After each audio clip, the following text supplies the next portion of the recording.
chers amis téléspectateurs, nous sommes à Bruxelles, précisément à Mérode.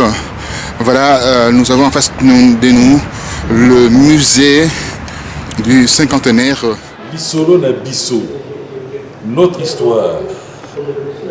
Il s'agit de l'histoire des soldats congolais de la force publique de 1885 à 1960. En effet, la bravoure militaire des Congolais durant les deux guerres mondiales, 1914-1918, 1940-1945, la bravoure militaire des soldats congolais a énormément contribué au prestige de la Belgique. En effet, en 1914-1918, les soldats congolais ont défait les armées allemandes stationnées au Rwanda, en Burundi, au Tanganyika, l'actuelle Tanzanie, ainsi qu'au Cameroun. Ces victoires militaires ont redessiné les cartes des empires coloniaux. Mais malheureusement, souvent dans les livres d'histoire, les soldats congolais, c'est-à-dire les artisans de ces deux victoires militaires, sont souvent méconnus.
Lisolo na biso, notre histoire.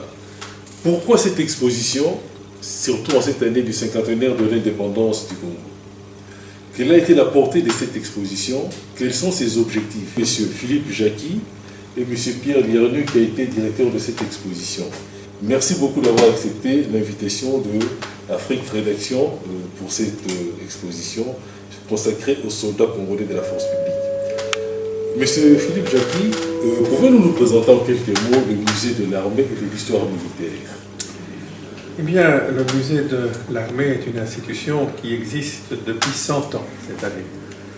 Il est destiné non seulement à être un musée, c'est-à-dire un endroit où l'on conserve des objets, mais aussi un endroit où l'on peut apprendre l'histoire. Et c'est d'ailleurs dans ce cadre-là que notre exposition a été montée, c'est-à-dire non seulement montrer les objets bien sûr, mais aussi avoir un caractère didactique et pouvoir expliquer un sujet aux gens qui viennent le visiter. Quels sont les rapports qu'entretient le musée de l'armée et le Congo colonial, qu'il s'agisse de l'État indépendant du Congo et du Congo belge aussi? Le musée a toujours conservé dans ses collections une série d'objets, une série d'uniformes, une série d'archives qui ont été déposés au fur et à mesure soit par d'anciens officiers belges ou sous-officiers belges qui ont servi dans la force publique, parfois aussi des gouverneurs généraux, mais aussi à d'importants dépôts qui ont été faits dans les années 50 et au sortir aussi de la Deuxième Guerre mondiale par la force publique elle-même. Donc depuis l'origine, quasiment, le musée présente dans ses collections une série d'uniformes, d'objets, de décorations rappelant l'ancienne colonie belge. Mais c'est Pierre Lierneux, l'Issolo Nabisso, c'est ainsi que s'intitule l'exposition, donc notre histoire. Et en sous-titre, l'exposition, le titre est « Les soldats congolais de la force publique ». Pourquoi cette insistance sur soldats congolais? Faut-il en déduire que la force publique a compté à son sein des soldats qui n'étaient pas congolais?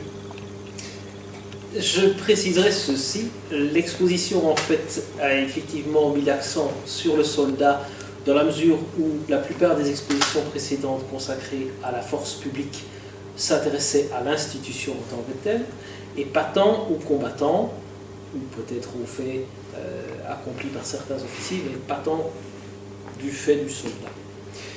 Par ailleurs, si le soldat congolais est présenté, il est vrai qu'à l'origine, pour la découverte du territoire par le comité en 1879, on a fait appel à des Zanzibarites qui accompagnaient les découvreurs à l'origine.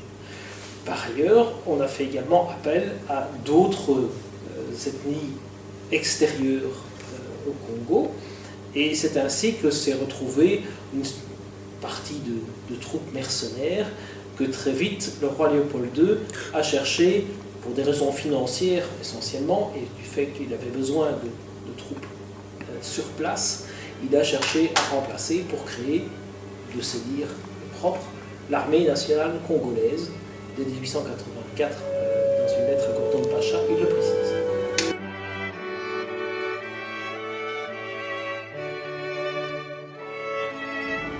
26 février 1885 à Berlin est signé un acte général à la fin d'une conférence internationale convoquée par le chancelier allemand Bismarck pour résoudre les problèmes nés des rivalités entre puissances occidentales dans l'ère conquête coloniale. L'acte définit essentiellement les règles communes auxquelles ces puissances acceptent de se soumettre dans le cadre de leurs politiques africaines respectives. L'acte de Berlin consacre aussi la naissance de la puissance qui occupe l'espace du bassin conventionnel du Congo, à savoir la Société internationale du Congo qui adhère à l'acte de Berlin et devient l'État indépendant du Congo, propriété du roi Léopold II de Belgique. On observe un double décalage alors finalement dans l'histoire militaire du Congo.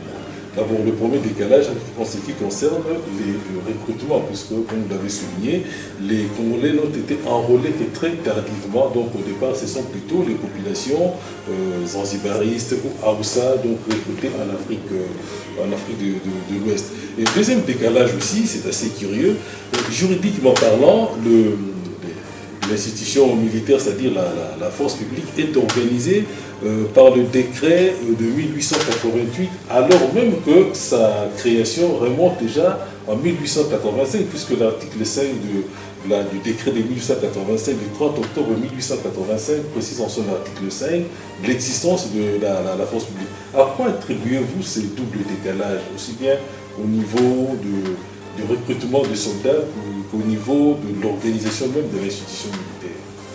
Comme je vous l'ai signalé, la lettre qu'avait adressée Léopold II à Gordon Pacha datant de 1984, l'organisation de la force publique était néanmoins déjà très visible sur le terrain, quand bien même les effectifs étaient assez limités.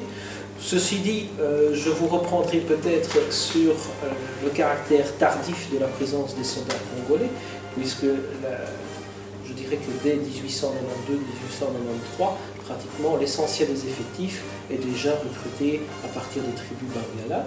Et par conséquent, la proportion de mercenaires, si on peut appeler ça ainsi, Zanzibarites ou Haoussa ou des gens de la Gold Coast, a tendance à se réduire à très peu de choses.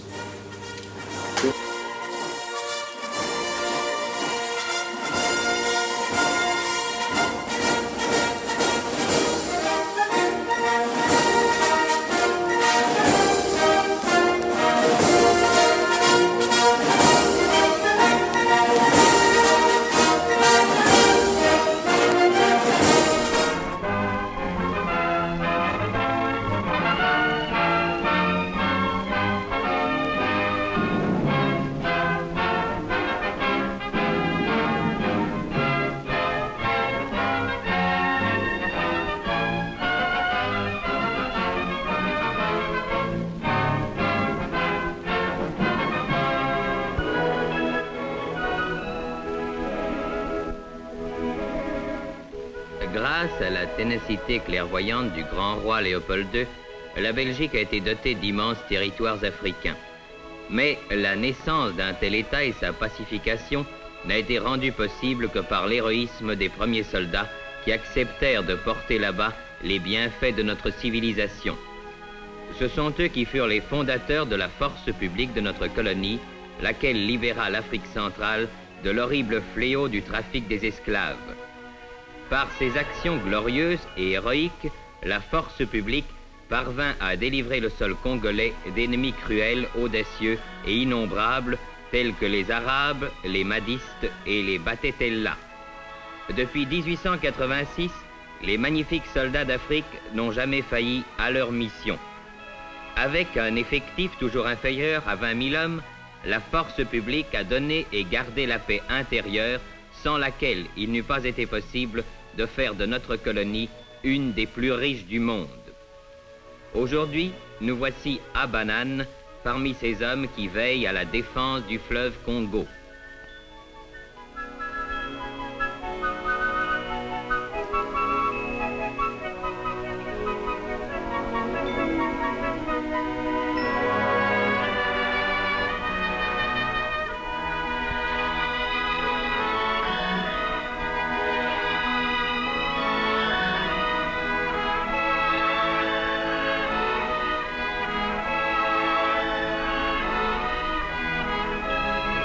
Remontons à présent le fleuve vers Matadi.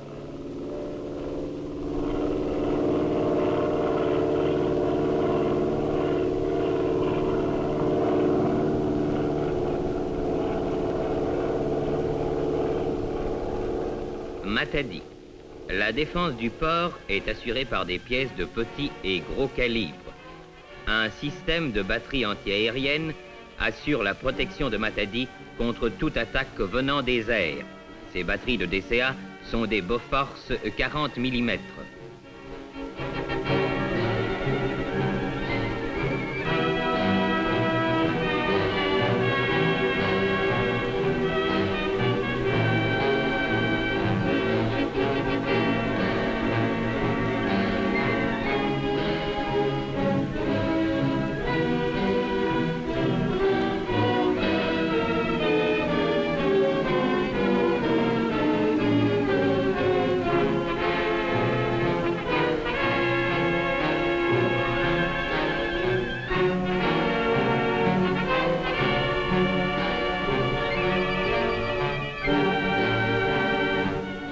Dans la vallée du Mposo, des patrouilles de commando noirs sont soumises aux différents exercices qui leur permettront de remplir leurs tâches avec succès.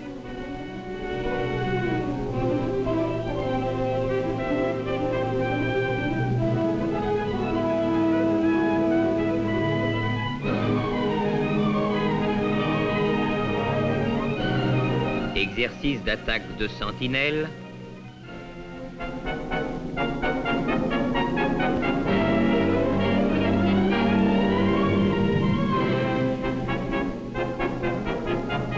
Traversée d'une rivière en dinghy.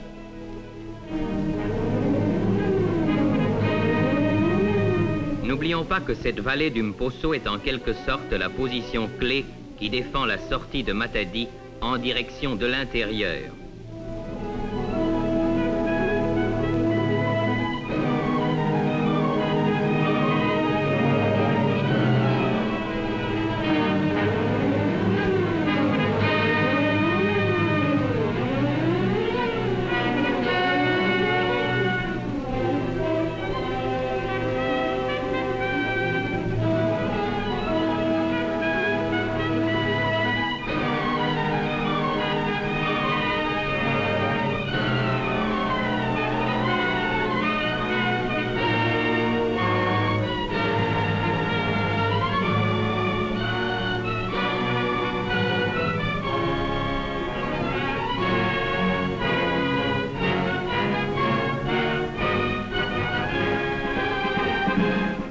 Un des problèmes les plus importants dans le recrutement des hommes de la force publique est celui de la formation des spécialistes. À Léopoldville se trouve au camp sous-lieutenant Reisdorf l'école des chauffeurs et des mécaniciens.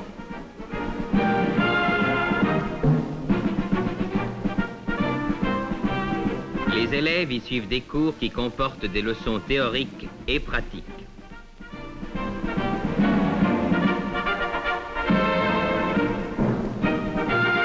Les chauffeurs y apprennent en 6 mois la conduite automobile, le code de la route, l'entretien et le dépannage élémentaire de leur véhicule.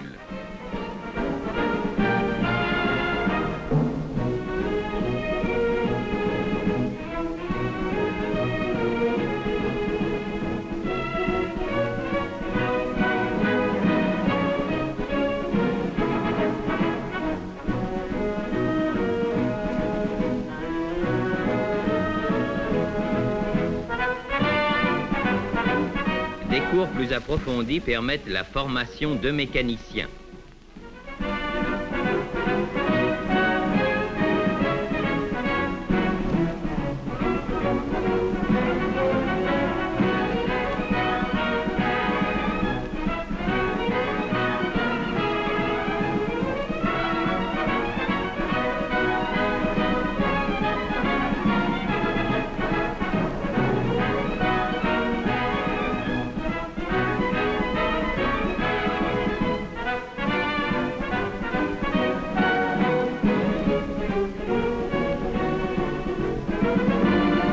Les Noirs prennent contact avec les secrets du montage et du démontage des moteurs, et ce sous la conduite d'instructeurs noirs.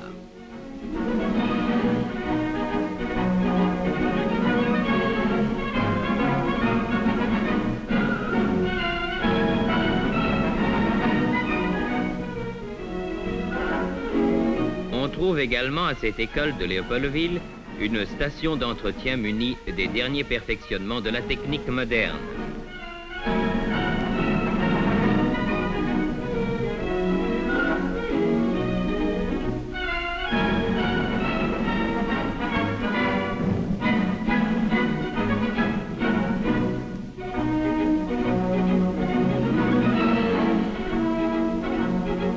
En plus de cette section de chauffeurs et de mécaniciens, il existe des cours d'initiation aux différents métiers. La force publique veille à la formation de cordonniers et de tailleurs. Les chaussures, comme les vêtements confectionnés dans ces ateliers, serviront à l'équipement des hommes de la force publique.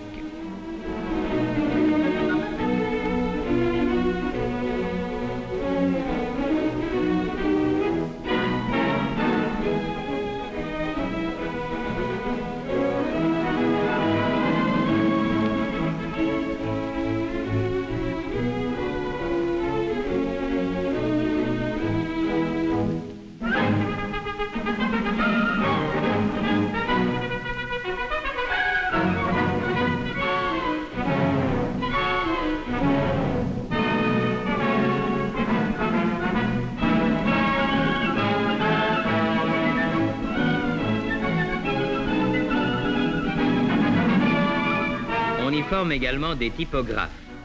Saviez-vous que la force publique publie son propre journal, le Sango Yabisu, ou si vous préférez, Nos Nouvelles.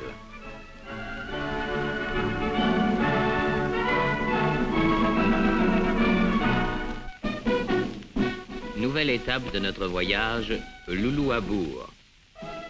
Nous voici à l'école centrale de la force publique.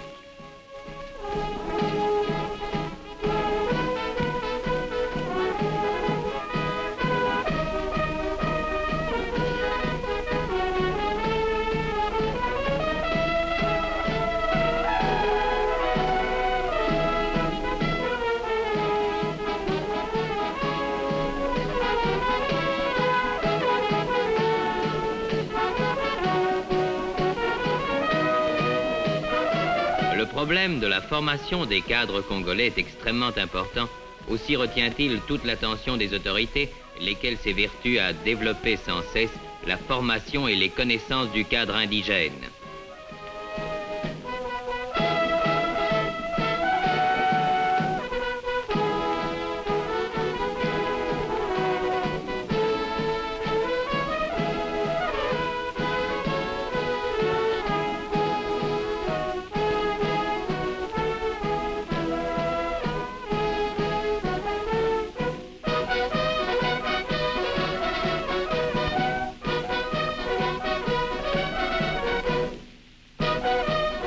Les candidats sergents, au nombre de 160, y subissent 2 années de cours.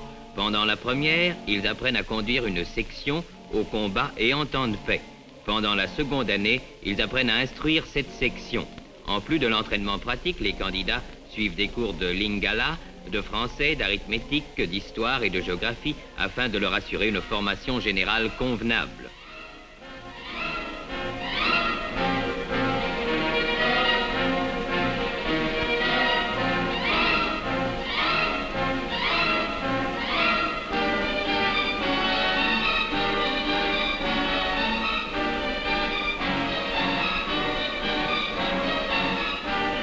Participons aux exercices de ces futurs gradés de la force publique. Ceci, c'est ce qu'on appelle les exercices de reconnaissance blindés.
L'école centrale forme également les hommes du service des TTR. La formation de ceux-ci comprend des cours de manipulation téléphonique,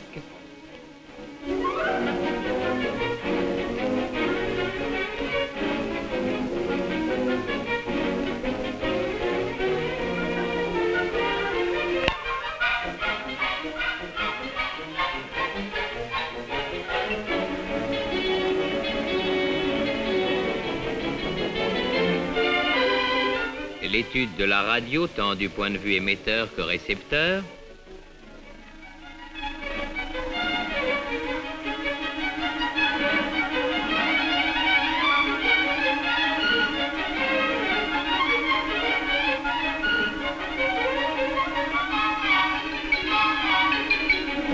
et également des exercices de manipulation de morse.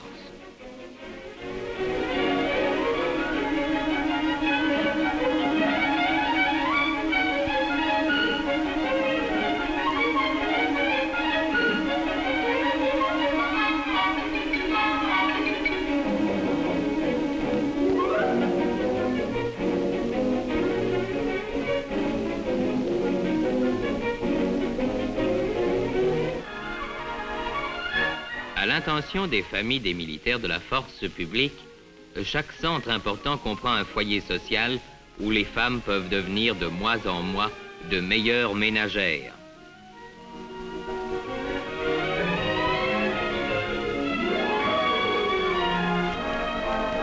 Des installations sanitaires d'une propreté méticuleuse sont à la disposition des membres de la famille du soldat.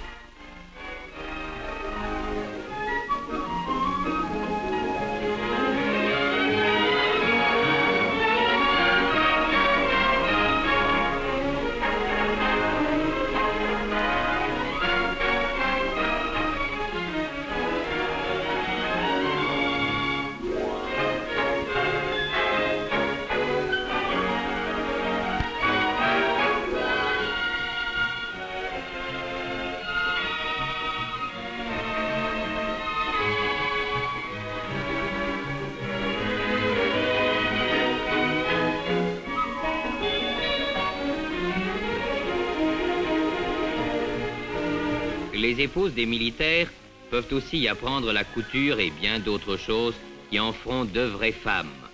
Le dévouement des assistantes sociales rencontre d'ailleurs beaucoup de bonne volonté chez leurs élèves et les résultats obtenus sont encourageants.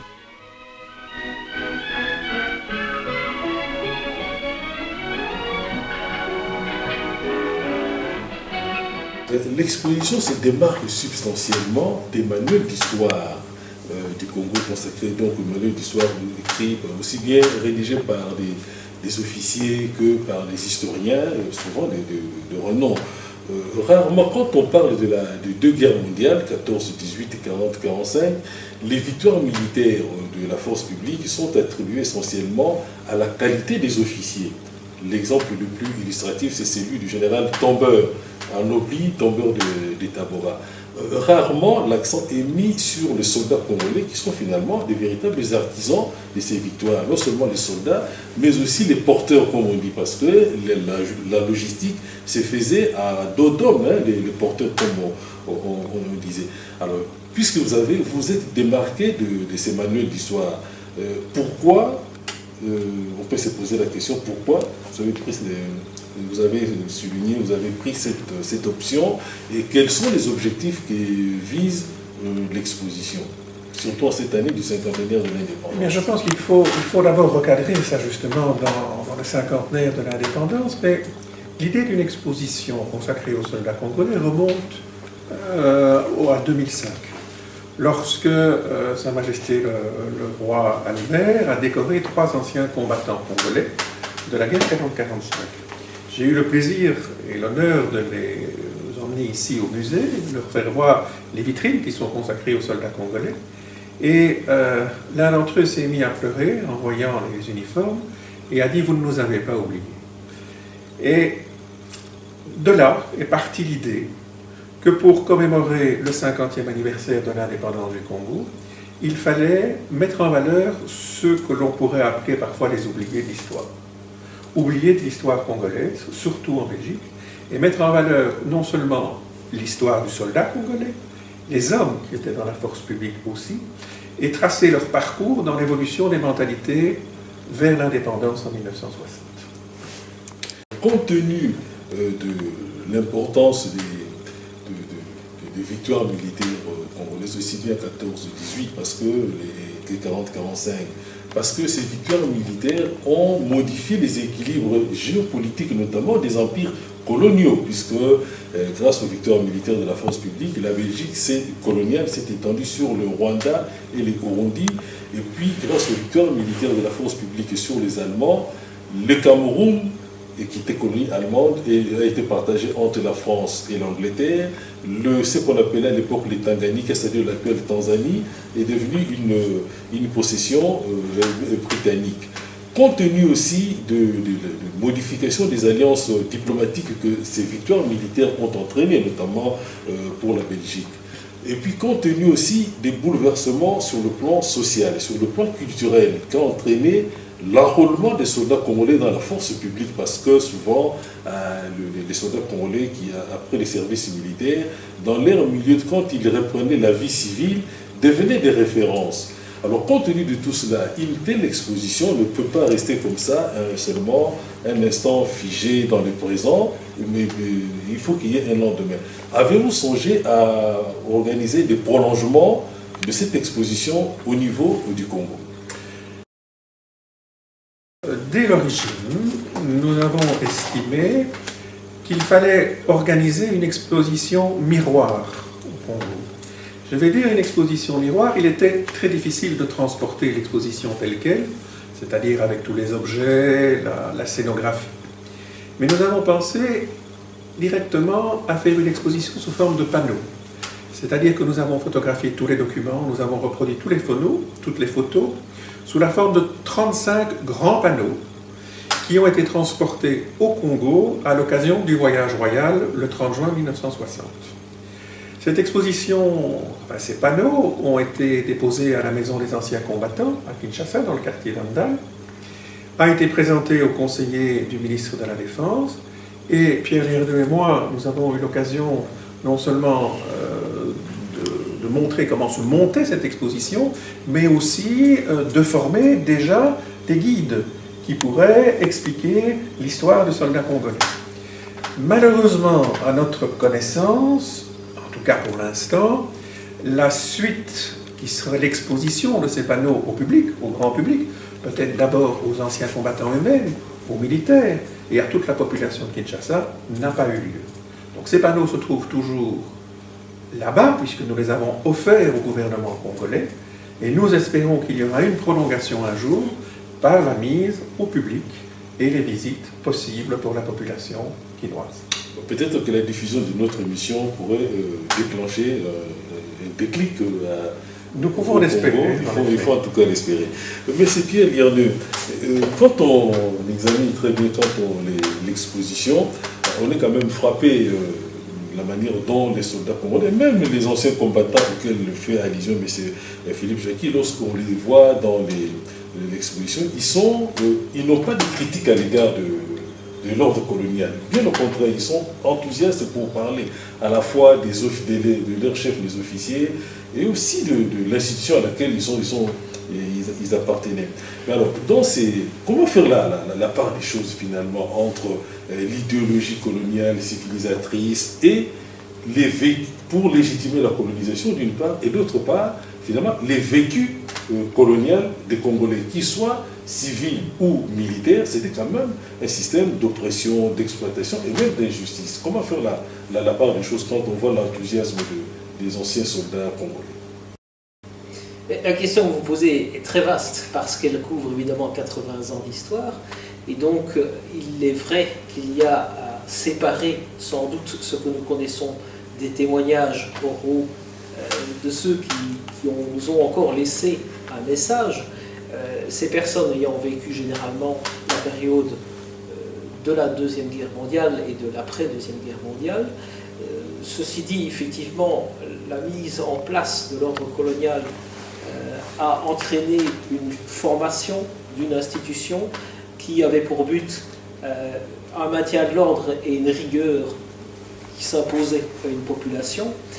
Dans les premiers temps, cette rigueur s'est marquée parce qu'elle était, je dirais, l'expression du nouvel État vis-à-vis des populations présentes, et il y a effectivement eu, de ce fait, des difficultés liées à un manque d'encadrement, liées aussi au fait que les compagnies étaient dirigées en fonction de personnes qui n'étaient pas nécessairement de la plus haute moralité. Il pouvait y avoir effectivement des abus. En fonction de ça, essentiellement, donc, je parle là de la période de l'État indépendant du Congo, d'avant 1908, vous avez une situation qui est fortement imposée aux populations. Par ailleurs, plus le temps passe, et plus précisément c'est ce que nous cherchions à marquer dans l'exposition, plus les mentalités changent à l'intérieur même de la force publique, plus on voit apparaître une classe particulière de gens qui, formés bien sûr par leur instruction militaire, mais aussi dans un monde particulier, celui des camps qui ont été construits. Cette population a vécu d'une manière tout à fait particulière et, je dirais, a connu une forme d'émancipation, en tout cas à force d'expérience militaire, à force de campagne, a connu une période de maturation intellectuelle qui l'a amené à se positionner comme étant un citoyen congolais. C'est précisément à travers l'exposition que nous présentons les différentes étapes qui ont mené à cette maturité intellectuelle, politique du soldat congolais. Quand vous parlez de changement de mentalité au sein de la force publique, vous visez le soldat congolais ou vous visez aussi les officiers de la force publique? Je vous dirais que les officiers et forcément l'institution elle-même de la force publique, avec son matériel, ses camps, ses structures, est présente, est omniprésente dans l'exposition, mais nous nous sommes vraiment obligés de rester, dans toute la mesure du possible, bien sûr, parce que les témoignages, comme je vous l'ai dit, pour les périodes anciennes, sont très difficiles à trouver et généralement liés à des sources indirectes, précisément données par souvent les officiers et les sous-officiers blancs. Monsieur Philippe Jacqui, À quoi attribuez-vous la persistance de discrimination raciale au sein de la force publique en termes de promotion des officiers congolais au rang des officiers, alors même qu'ils ont fait preuve de beaucoup de vaillance, de beaucoup de bravoure pendant les 2 guerres mondiales, et surtout qu'ils ont fait preuve, continuent à faire preuve de beaucoup de dévouement par rapport à l'institution militaire qui est finalement les garants de l'ordre colonial. Pourquoi la persistance de ces injustices jusque finalement presque à la veille de l'indépendance? Bien, écoutez, après la guerre 40-45, où on a pu constater que des gradés, comme on disait à l'époque, des gradés congolais avaient vraiment eu une conduite exemplaire, et auraient été dignes de pouvoir continuer une carrière plus que gradée et devenir officier, le général Gilliard, qui est commandant de la force publique en 1947, propose que l'on envoie à l'école royale militaire des gradés congolais pour être formés officiers. Il y a une réaction venant de Bruxelles qui est radicale. Il n'est pas question d'envoyer des Congolais en Belgique. Pratiquons comme l'on pratique pour l'ensemble de la colonie, petit à petit en partant de la base.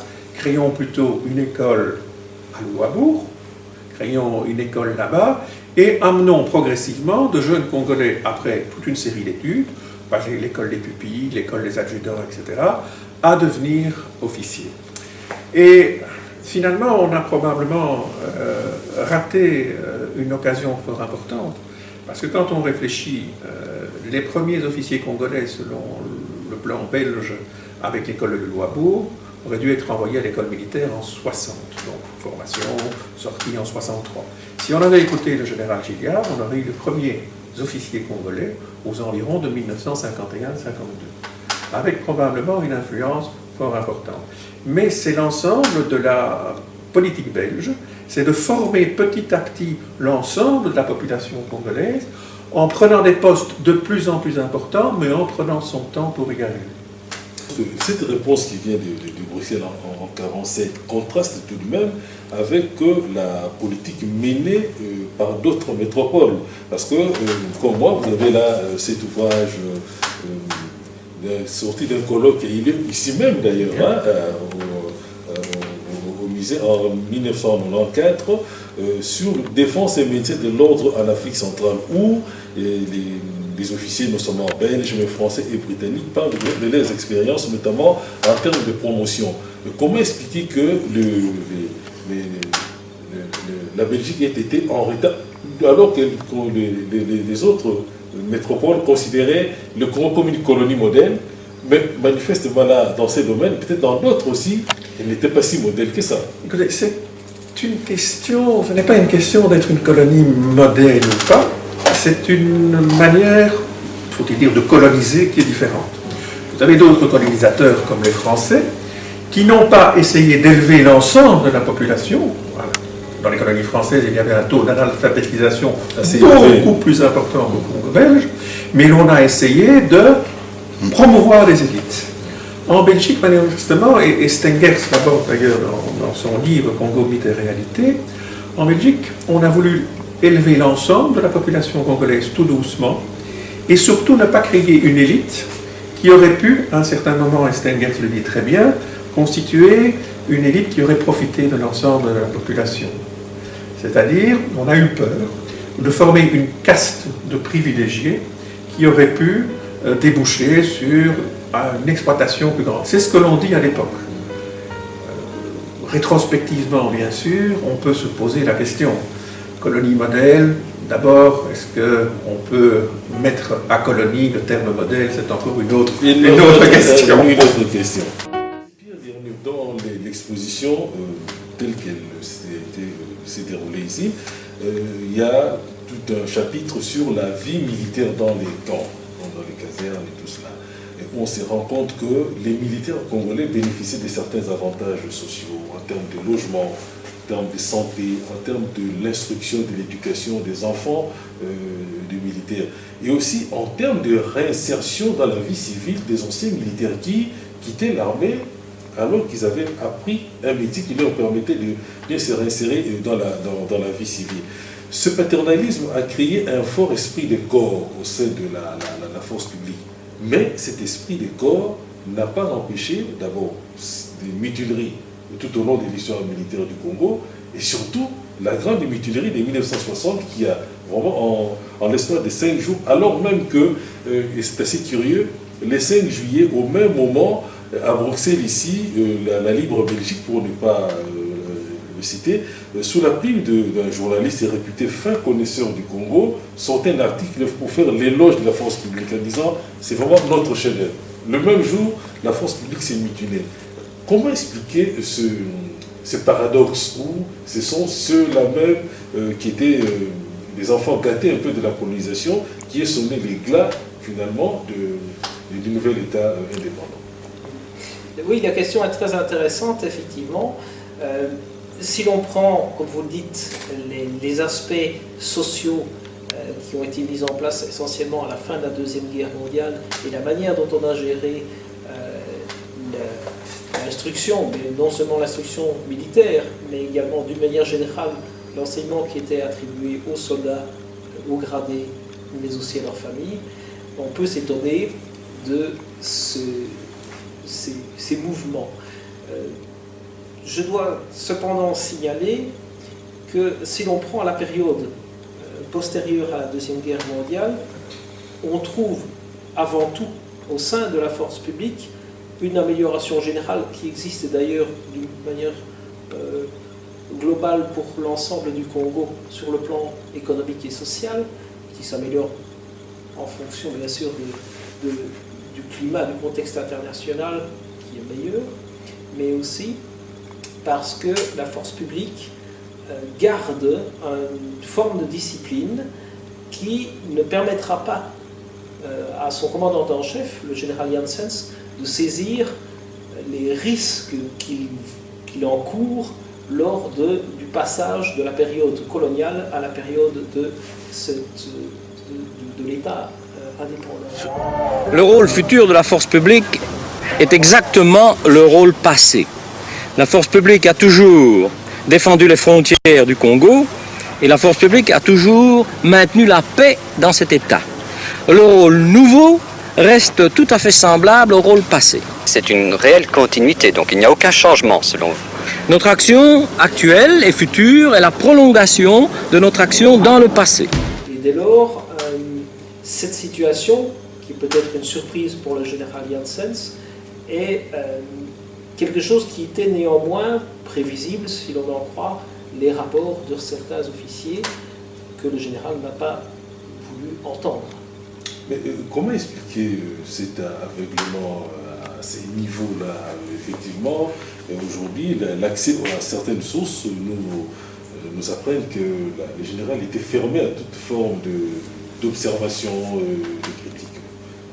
À quoi attribuez-vous cette...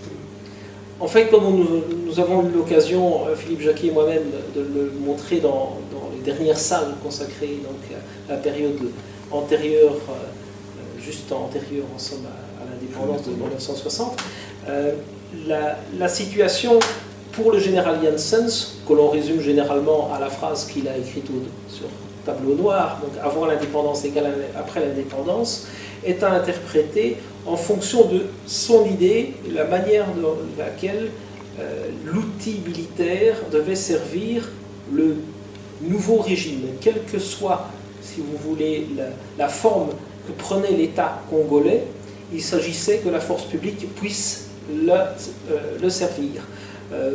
Et de ce fait, il ne s'agissait pas simplement d'une sclérose. L'objectif n'était pas de montrer qu'on allait maintenir exactement la même structure, puisqu'on parlait et puisqu'on avait envoyé effectivement des hommes se former à l'école militaire, ici à Bruxelles. Il y avait bel et bien une volonté de modification des structures, mais le général Janssens ne pouvait pas croire qu'il y avait à l'intérieur de certains bataillons de la force publique des discussions qui portaient sur, je dirais, l'évolution générale de la structure en fonction de ce qui s'est passé dans l'administration civile au même moment. Monsieur Philippe Jacquet, tout au long de l'exposition, l'exposition est émaillée comme ça de beaucoup de réflexions. Et entre autres, il y a celle-ci qui revient souvent, les campagnes militaires des 14-18, et particulièrement celles des 40-45, les voyages des soldats congolais, notamment ici en Belgique, à l'occasion de la fête du 21 juillet, ou pour monter la garde devant le palais royal. Tout cela a amené un changement de mentalité, que soulignait d'ailleurs aussi M. Pierre Lirneux, chez les soldats congolais, et ça a enclenché tout un processus de réflexion jusqu'à l'indépendance. On se rend compte que ce processus de réflexion a complètement échappé aux officiers de la force publique, tout comme d'ailleurs ce processus de réflexion a aussi échappé aux autorités politiques en ce qui concerne les civils congolais. Comment expliquer que les autorités coloniales, qu'elles soient militaires ou politiques, tant en Belgique qu'au Congo, n'aient pas saisi comme ça l'air du temps? Je ne peux pas dire qu'elle n'ait pas saisi l'air du temps. Le premier changement de mentalité, si l'on peut dire, se situe pendant la guerre de 14-18. Il faut bien voir qu'auparavant, quasiment aucun Congolais n'était sorti des frontières, souvent même de sa région. En plus, l'officier européen était, je vais dire, présenté parfois, je ne veux pas dire comme un demi-dieu, mais en tout cas comme un être supérieur. Un être supérieur, il faut le dire. En 14-18, qu'est-ce qui se passe? Un ennemi se présente aux frontières, ce sont les Allemands, et on va brusquer finalement la conception qu'a le soldat congolais en lui demandant de tirer sur des êtres supérieurs, en lui demandant de tirer sur des officiers blancs allemands. Et déjà à ce moment-là, on constate que, on retrouve dans les écrits, que le soldat congolais qui revient des campagnes de Tabora et de Mahenge n'est pas le même que celui qui est parti. Il y a eu un changement. Et quand on se rend compte par après, ce changement a été quand même relativement compris par les autorités coloniales, puisque quand en 1930, on envisage de faire venir une troupe congolaise pour défiler dans le cadre du 100e anniversaire de la Belgique, le gouverneur général met des règles excessivement draconiennes pour empêcher qu'il y ait des contacts entre le soldat congolais et la population belge. 1940-45, que se passe-t-il? Eh bien, il y a les campagnes, c'est-à-dire la force publique va partir en Abyssinie et surtout au Moyen-Orient. Au Moyen-Orient, il faut bien dire que le soldat congolais va se sentir un soldat comme les autres. Il n'a d'ailleurs pas l'habitude de voir de simples soldats qui sont des Européens. Là-bas, il va voir des soldats anglais, des soldats français, qui sont des soldats, comme lui, qui ne sont pas des officiers. En plus, c'est significatif, on va lui donner le même uniforme que ses officiers. Pour la première fois, ce sont les Anglais qui obligent la force publique à avoir l'uniforme anglais, on a pu distinguer dans l'uniforme le soldat congolais du soldat, de l'officier européen. En plus, qu'est-ce qu'ils vont voir? Ils avaient l'idée de la Belgique c'était le centre du monde, c'était la grande puissance extraordinaire. Ils vont se rendre compte aussi qu'il y a beaucoup d'autres puissances dans le monde, et que la Belgique n'est pas une grande puissance, au contraire, c'est une très petite puissance. Je suis né à Kisangani le 5 mars 1922 et recruté, c'est-à-dire volontaire, au service militaire dans la force publique à 40. Donc en 1940, j'avais 18 ans. Alors, comme opérateur TSF, transmission. J'étais volontaire parce que recrutement, c'est celui qu'on prend par la force. Mais un volontaire, c'est celui qui se manifeste. Alors, j'ai manifesté d'y aller. Alors, c'est ainsi qu'on nous appelait des volontaires. Pourquoi vous avez choisi? Pourquoi vous avez choisi d'être volontaire? Parce que je voulais participer dans cette guerre. Je voulais que je sauve la Belgique et le Congo. Quand vous êtes rentré comme volontaire, comment votre instruction s'est passée? Oui, l'instruction, nous, on nous a mis dans une école, TTR, qu'il fallait apprendre la morse. Morse, c'est-à-dire pour transmettre des messages. C'était en code, c'était difficile, mais nous, on a quand même réussi. Et finalement, on a sorti breveté. Quand vous réussissez le point, après 6 mois de l'école, on vous nomme breveté. Lorsque vous attrapez, par exemple, 15 points sur 15, 12 ou 13, moi j'avais attrapé 12 points, caporal, TTR breveté. votre instruction, vous êtes passé dans une unité de transmission? Oui, après instruction, c'est alors qu'on a choisi le meilleur opérateur pour participer à la guerre. C'est alors que nous sommes partis à la guerre d'Abyssinie avec le capitaine de Leplac, adjudant de Links, et nous sommes allés par route, d'abord par bateau jusqu'à Kisangani, Kisangani par route jusqu'à Ouacha. Ouacha, le quartier militaire, le quartier général était là avec le capitaine de Leplac. Pour nous, les opérateurs, nous sommes continués jusqu'à Djouba. C'est à Djouba où le quartier général de tous les alliés était là. Ceux qui parlaient l'anglais, etc., nous étions à Djouba. Et les autres sont partis au front. L'Abyssinie, c'était à l'époque, c'était occupé ou attaqué par les Italiens. Oui. Donc, le premier ennemi que vous avez vu, c'est les Italiens. On s'est battu contre les Italiens jusqu'à gagner la guerre. comment ça s'est passé en général? Mais c'était difficile parce que nous avons les nôtres qui ont perdu là-bas, qui sont morts là-bas. Et les autres, donc, amputés, les chambres amputées. Et nous autres, grâce à Dieu, nous sommes rentrés à Kinshasa pour nous reconduire encore jusqu'au Nigeria pour poursuivre la guerre. Vous voyez derrière vous des souvenirs, des uniformes de cette époque-là. Qu'est-ce que vous pensez de ça? Oui, c'était un mémorial, hein. C'était un souvenir de l'époque. Hein. Un souvenir inoubliable qu'on peut oublier parce que ça nous a fait trop de morts. C'est près de 700 Congolais morts dans cette dernière guerre-là. C'était un mauvais souvenir que nous disons à la Belgique d'y songer et de nous remettre dans nos droits. On dormait dans le même tranchée avec monsieur le capitaine. Il était capitaine et moi je n'étais que caporal à cette époque-là. Il me disait Jérôme venez parce que j'étais son opérateur. Quand on partait à l'observation, il me prenait. Et on dormait avec lui ensemble. On mettait nos couvertures, on se couvrait avec d'autres couvertures. Alors maintenant, il est mort. Si vous l'avez trouvé comme ça, comme nous venons de trouver M. Pétré, ça serait une très bonne occasion. Pour nous, c'est vraiment oubliable et inoubliable ça. Donc c'est ça la fraternité, c'est ça l'unité. Donc c'est tout ce que nous demandons au peuple belge. J'ai donné tout ça, c'est merci beaucoup. Je n'ai pas aussi autre chose à vous dire. Pas autre chose à ajouter que ce que mes collègues viennent de dire. Je garde cette amitié entre différents groupes européens, congolais, quelque chose de vraiment profond. Quelque chose qui laisse des traces pendant toute une vie. Les retrouver, ça me paraît quelque chose d'un peu extraordinaire. Ça me remet avec eux dans le bain de l'Abyssinie. Le Belge, la Belgique, le Belge était un petit pays, mais les Belges nous apprenaient vraiment des choses magnifiques.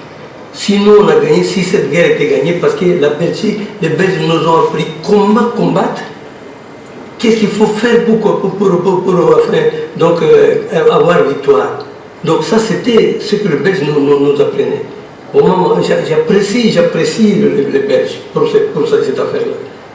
Ils étaient un peu, parce que la Belgique était occupée, mais nous étions beaucoup, nous, les Africains, et ils nous apprenaient à combattre, c'était que nous, on combattait avec bravoure. Les Belges ne voulaient pas que nous recueillions. Avancer, il faut avancer. Parce que c'est en avançant que l'ennemi peut avoir peur et il peut vous fuir. Et vraiment, je félicite les Belges de ce côté-là. Il faut reconnaître qu'en temps de guerre, on est plus facilement amis qu'en temps de paix. Parce qu'on vit les mêmes choses, on combat pour les mêmes choses, tandis que, comment dirais-je ça? Je cherche un peu les mots de... Quand vous travaillez, autrement que, disons, que dans une armée, on a chacun ses fonctions, un dirigeant, l'autre est travailleur, l'autre est chef, l'autre est sous-chef. Tout ça, ça va ensemble, mais chacun travaille séparément. Tandis qu'en armée, ça n'existe. Si, il y a des chefs bien sûr, mais on était amis tous. Et moi, je peux dire que j'ai eu des aides de gradés congolais auxquels je suis étonné. étonnamment reconnaissants. On a fait une attaque, par exemple, de Sayo, le 3 juillet, après qu'on avait fait les reconnaissances par le feu pour voir les positions ennemies, et on m'a désigné comme premier peloton d'attaque. Je suis parti avec les groupes de combat, j'en ai envoyé un à droite, un à gauche, et moi j'étais au milieu, en face, puisque j'étais l'Européen, je devais rester là. Mais on travaille, on se bat dans les hautes herbes de plus de 2 mètres. Alors, moi je montais en file indienne, et il y a un gradé que j'avais envoyé à droite qui est sorti, qui est venu me dire, écoute, le règlement, toi tu dois ouvrir tes hommes en tirailleurs. J'ai dit, merci beaucoup, retourne, et j'ai fait ce qu'il m'a dit de faire. 1, 2, 3. Biso bakongole, toye kotalisa, makambo nyamotema na biso, nyambo tokamatisa yo. Matasi, matasi, besa masasi, masasi, masasi, besa masasi, besa masasi na bakundi yo. Toko beta makundi na enemi nyonso, biso bakongole, kongole, toye kotalisa, kotalisa, makambo ya motema makasi, na biso tokamatisa yo. Voilà. Biso Congolais, Tokamati Sayo. Nous autres Congolais, nous avons conquis Sayo. Sayo est une localité située en Éthiopie, pays qui en 1940-45 s'appelait Abyssinie et qui était occupé par l'Italie du fasciste Benito Mussolini. Le 3 juillet 1941, après de rudes batailles, les soldats congolais conquièrent Sayo. Le butin de guerre est énorme. 5000 prisonniers, dont 8 généraux, 7000 fusils, 200 armes automatiques et 250 camions. Les noms des villes et pays où s'est illustrée la vaillance militaire des Congolais durant les 2 guerres mondiales désignent aujourd'hui certaines avenues et certaines rues de Kinshasa, particulièrement dans les communes de Barombu, Kinshasa, Kasavubu et Ngiringiri. Asosa, Birmanie, Gambela, Kigoma, Maenge, Nyanza, Tabora, actuellement avenue Tombalbaye. Ensuite, ils vont voyager, on va leur donner la possibilité de voir du pays, ils vont aller voir les pyramides, ils vont aller au Caire, ils vont aller à Bethléem, ils iront en permission seuls dans une grande ville comme le Caire, on va leur donner de l'argent, ils vont participer à tous les plaisirs d'une grande ville, et ils vont revenir au Congo avec beaucoup d'idées et beaucoup de demandes finalement d'évolution. C'est ce qui va pousser le gouvernement à prendre un plan social beaucoup plus important pour la force publique, à favoriser aussi les anciens combattants, à leur donner des maisons des anciens combattants dans lesquelles ils vont pouvoir se réunir, etc. Et après la guerre, à de nombreuses reprises, pour le 21 juillet et pour d'autres occasions, des troupes congolaises vont venir visiter la Belgique. Et vont aussi subir un choc culturel assez important. On peut imaginer, on connaît les photos, où l'on voit des soldats congolais qui sont attablés à une terrasse à Bruxelles, et où le garçon qui vient servir n'est pas noir, mais il est blanc. Pour le soldat congolais qui vit la situation au Congo, pour lui c'est quelque chose, c'est le monde qui est renversé. Et quand il rentre au Congo, eh bien, il va expliquer ça à ses concitoyens. Mais n'oublions pas qu'à cette époque, entre 1945 et 1950, 52, 53, il n'y a quasiment que le soldat congolais qui voyage. Les premières élites congolaises envoyées en voyage d'études, c'est dans la deuxième partie des années 50.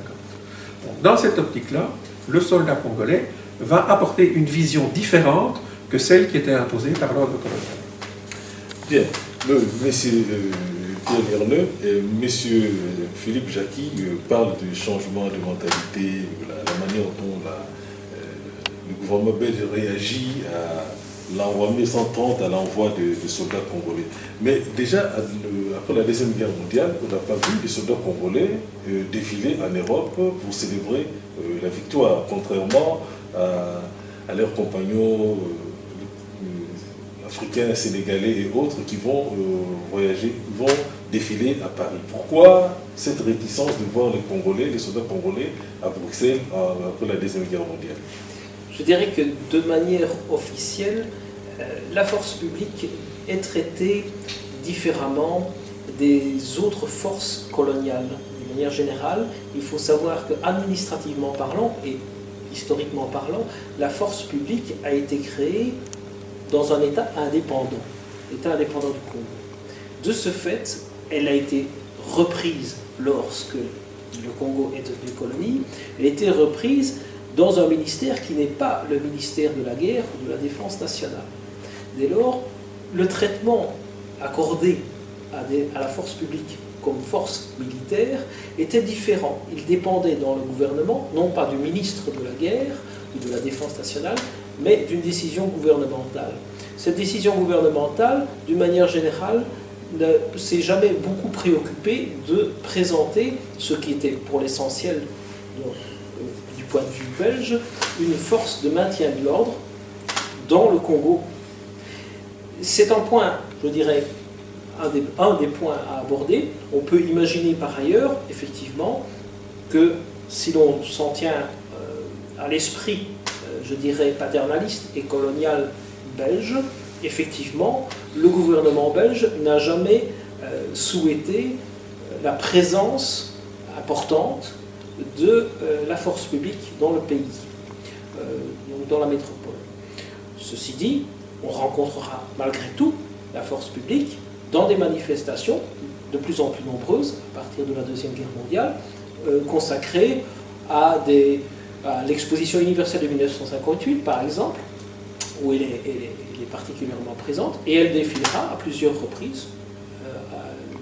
On a des photos ici pour le cinquantenaire, devant les arcades du cinquantenaire, ici précisément, au niveau du... Et souvent, la présence des soldats congolais, ils rencontrent beaucoup de succès de foule quand ils défilent en Belgique, quand ils sont dans les expositions.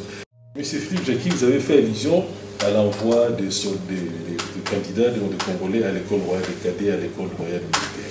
Aujourd'hui, 50 ans après l'indépendance du Congo, où en est-on en termes de coopération dans la formation des soldats congolais et dans quelles sont les perspectives d'avenir?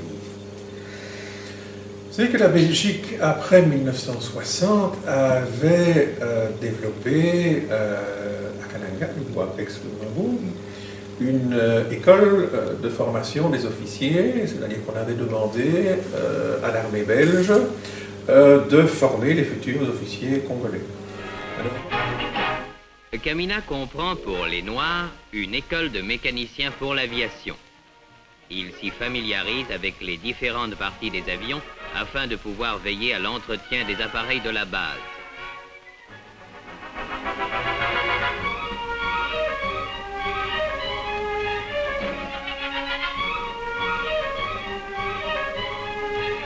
Ainsi, au cours de ces séances d'études dirigées par des Blancs, ils abordent divers points. L'étude des moteurs,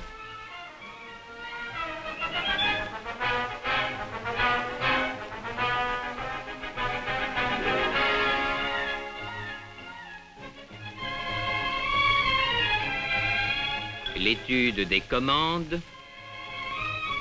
du train d'atterrissage,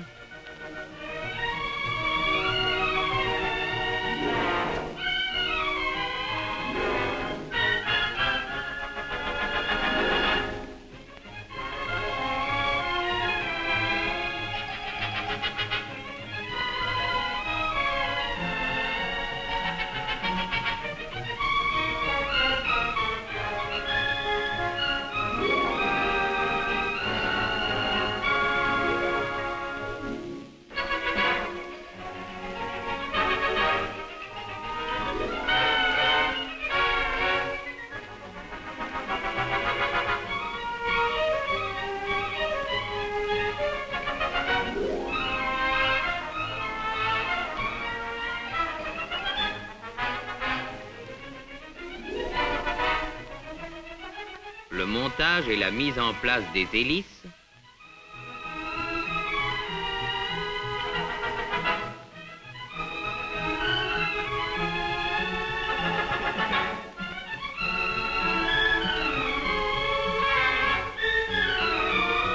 et enfin de la mise en marche des moteurs.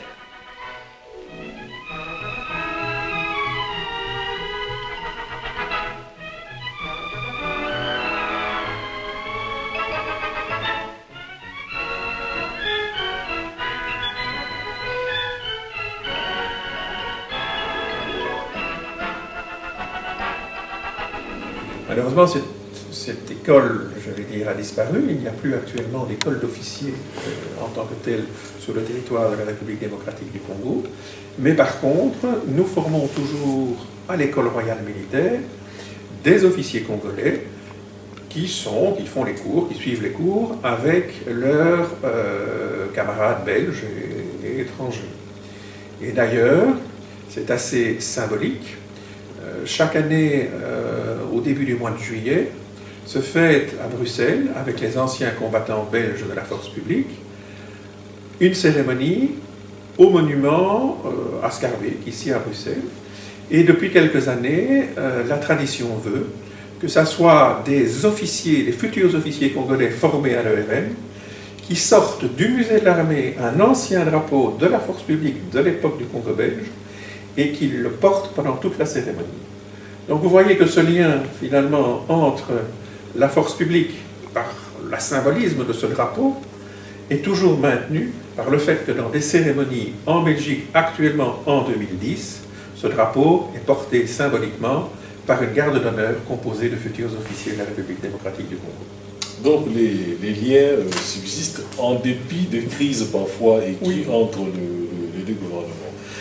Monsieur Pierre Lionel, puisque l'exposition était consacrée à l'histoire, il y a un point d'histoire que vous avez souligné pendant l'exposition et qui est très ignoré aussi bien de Belges que de beaucoup de Congolais, c'est qu'en 14-18, il y avait tout un bataillon de soldats de l'armée belge composé des anciens coloniaux et de Congolais vivant en France, ici en Belgique, notamment Paul Pandafarnana. C'est celui qui est le plus connu, mais il n'était pas. Ils étaient au moins une trentaine.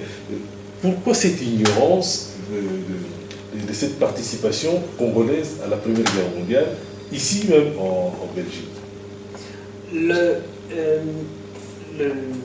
corps des volontaires dont vous parlez, qui a été constitué essentiellement par des anciens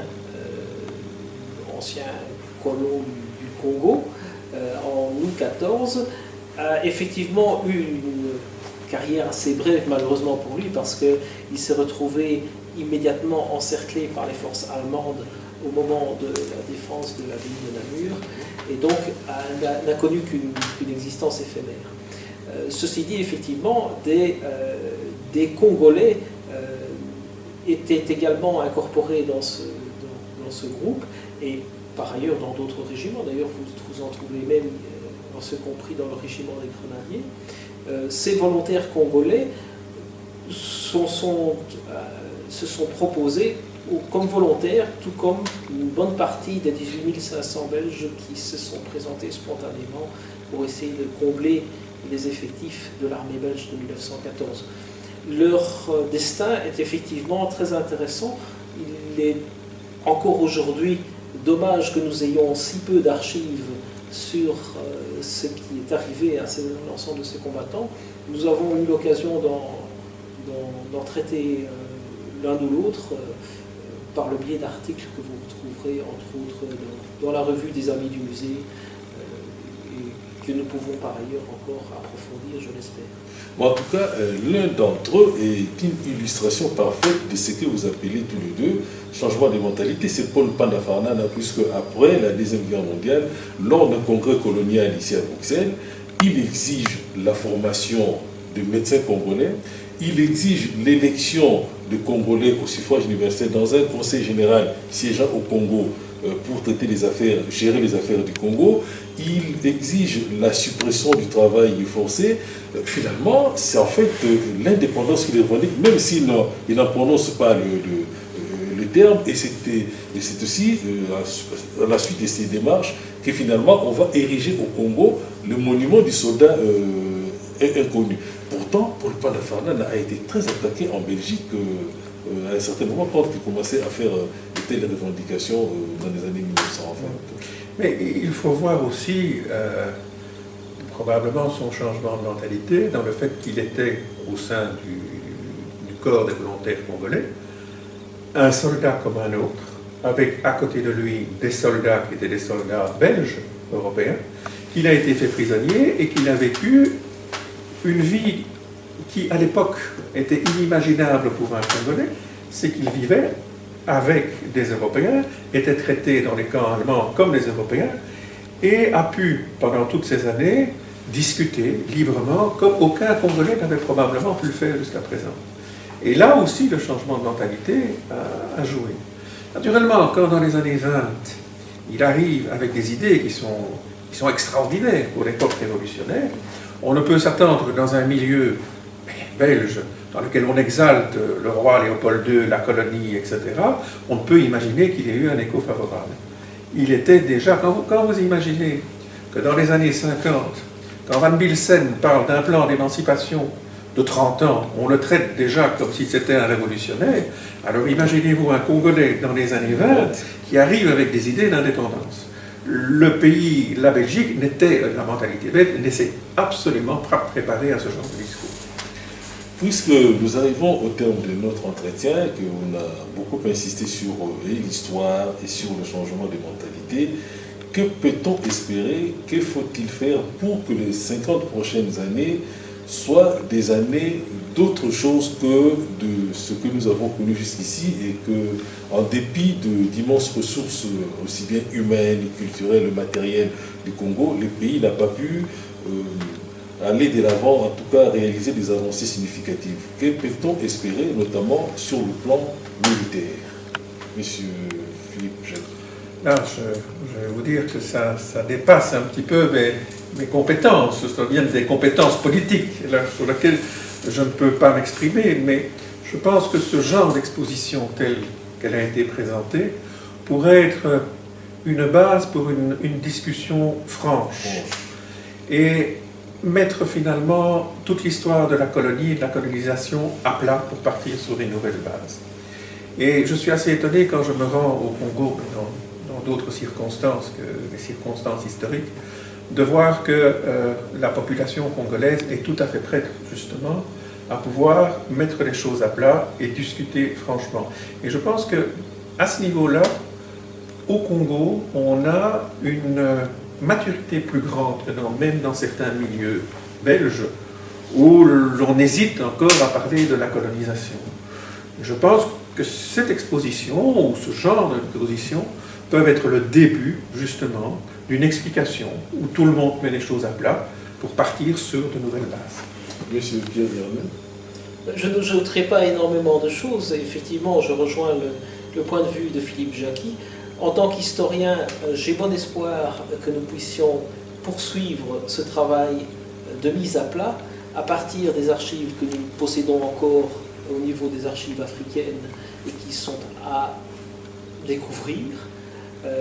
Nous pouvons encore espérer aussi, effectivement, réaliser de nouvelles expositions de ce genre, en supposant effectivement que nous ayons, dans cette occasion, une collaboration des deux parties et que nous puissions réaliser ainsi, par la publicité que nous en ferions, nous arriverions à une communion d'intérêts à la fois des citoyens belges et des citoyens congolais, les Belges étant eux-mêmes fort ignorants de leur histoire coloniale. Bien, mesdames et messieurs, nous arrivons donc au terme de notre entretien. Vous l'avez compris, un des objectifs de l'exposition, c'était entre autres aussi de libérer l'histoire et l'écriture de l'histoire du Congo et de ses relations avec la Belgique, de toute forme de mythologie historique. Et là, le travail a déjà commencé parce que la lecture attentive des ouvrages de Stengers, de Guy Van Temesch et aussi des historiens congolais. On a fait beaucoup allusion dans cet ouvrage consacré à l'exposition à des historiens congolais. Donc vous voyez que les choses avancent, les choses bougent, les idées, il y a fermentation des idées et il faut aller dans ce sens-là pour qu'enfin, de part et d'autre, nous disposions des outils qui nous permettent d'assumer aussi bien en Belgique qu'ici au Congo une citoyenneté responsable. Monsieur Anissé Mobé, cette exposition organisée par le Musée royal de l'armée en Belgique nous a permis de révisiter la force publique. Et cela nous a appris pas mal de choses sur nos soldats. Mais vous, en tant que chercheur, que pensez-vous qu'on peut en retenir? Mais je pense que l'intérêt de cette exposition va au-delà des chercheurs et des journalistes. Donc il doit être mis à la disposition de l'ensemble de Congolais et aussi de Belges. Et je pense qu'il y a 3 points qui méritent d'être soulignés. Premier point, c'est que dans les manuels d'histoire, ainsi que dans les ouvrages édités par les services d'information des armées coloniales, la bravoure militaire des soldats africains n'est perçue qu'à travers les qualités des officiers européens. L'ouvrage « La force noire, gloire et infortune d'une légende coloniale », publié en 2006 en France, ainsi que le film Indigène, ont fait sortir de l'oubli de l'histoire des millions de soldats africains tombés dans des champs de bataille lors des guerres opposant les Européens entre eux.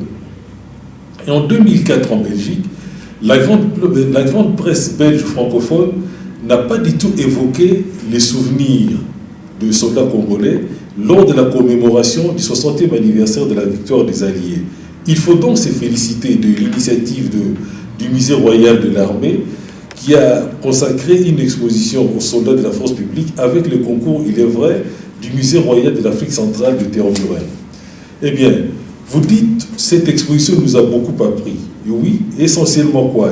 Cette exposition nous a appris que le martyre qu'ont enduré les Congolais pour restaurer la souveraineté de la Belgique en 1914, 1918 ainsi qu'en 1940, 1945, le martyre des Congolais a magistralement démontré que l'histoire n'a pas pour seuls acteurs les régimes politiques ou les élites sociales et les élites politiques, mais qu'au contraire, très souvent, ce sont les peuples qui sont les véritables acteurs de l'histoire.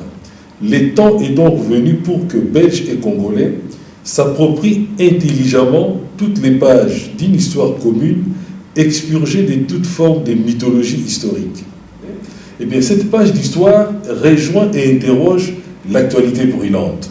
Car 50 ans après l'indépendance du Congo, c'est-à-dire 65 ans après les victoires militaires des soldats congolais durant la Deuxième Guerre mondiale, mais où est donc passée la vaillance militaire des soldats congolais? Eh bien, seule une conscience historique clairvoyante permettrait aux Congolais de donner une réponse politique intelligente à cette question fondamentale touchant aux intérêts vitaux de l'État et au devenir de la nation. Merci de votre fidélité et à très bientôt sur Afrique Rédaction TV. Population ya Congo, jeunesse nationale, basengi lelo po babongisa. Kobongisa Congo ezali nguya ya population, bakonzi bayoka na matoi.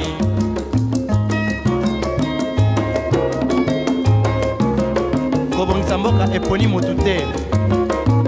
Moto nyonso na mosala. Aha. Tolukaki lipanda, tobongisa pe yango.